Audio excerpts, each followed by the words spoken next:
Sa katagalan na ng pagbubuhat ng housemates, bigla naman sumama ang panahon kaya pumasok muna sila sa loob habang dala ang rulebook. Side. Shucks, lalamigin ako. Hari. Ba't tayo dito duman? At ilang saglit lamang, muling nag-anunsyo si Kuya. Rule violators ng aking bahay. Sa puntong ito, ay pagdedesisyonan ninyo kung sino sa inyo ang pinaka-pasaway. Para malaman kung sino ang pinakapasaway na housemate, kinakailangan nilang mairanggo ang kanilang mga sarili. From rank 14 bilang pinaka-behave hanggang rank 1 bilang pinakapasaway. Itong ranking na gagawin nila ay batay lamang sa pananaw ng housemates. Hindi nila alam ang aktual na bilang ng violations ng bawat isa. Simulan nyo na ito. Sino una? No, I think we'll start with what place do you think you should be? From 1 to 14, what would you rank yourself? Sometimes you have to take accountability for your actions. Wait lang.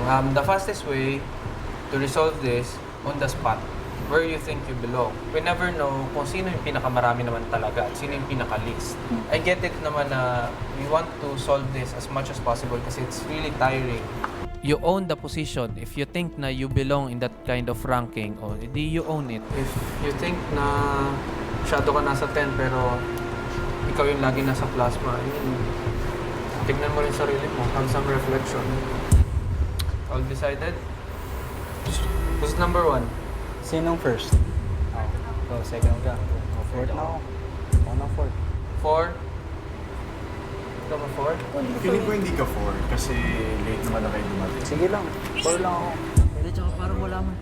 Wala na. Wala na.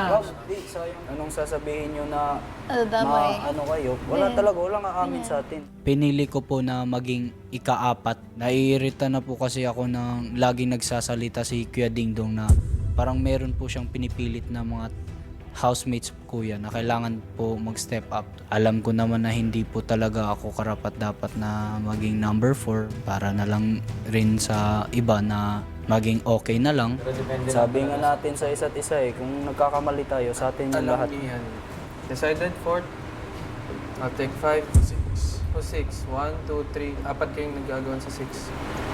I'll take 7. I feel like I'm a coward po, Kuya. Because a while ago, I was gonna say, no, I'm 7. So 6, 7. Diyan, I'll take 4. Mag-ano ka sa... Wag. Kahit na konti lang yung buzzer ko, wag mo na agawin. Gusto ko talaga siyang kuhain. Feeling ko sobrang unfair nun kay John. Nakuha ko ng 4. Ngayon ka pa sasabi na mag number 4 ka. Okay, 4. Forward. Kuya, wala pang 5 ata yung violations ni John. So parang, imbes na siya yung nandoon, pwede naman ako na lang.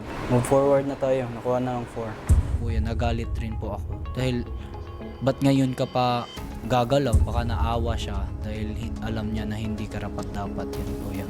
Paano nga kaya makakapagdesisyon ng housemates sa kanilang rango?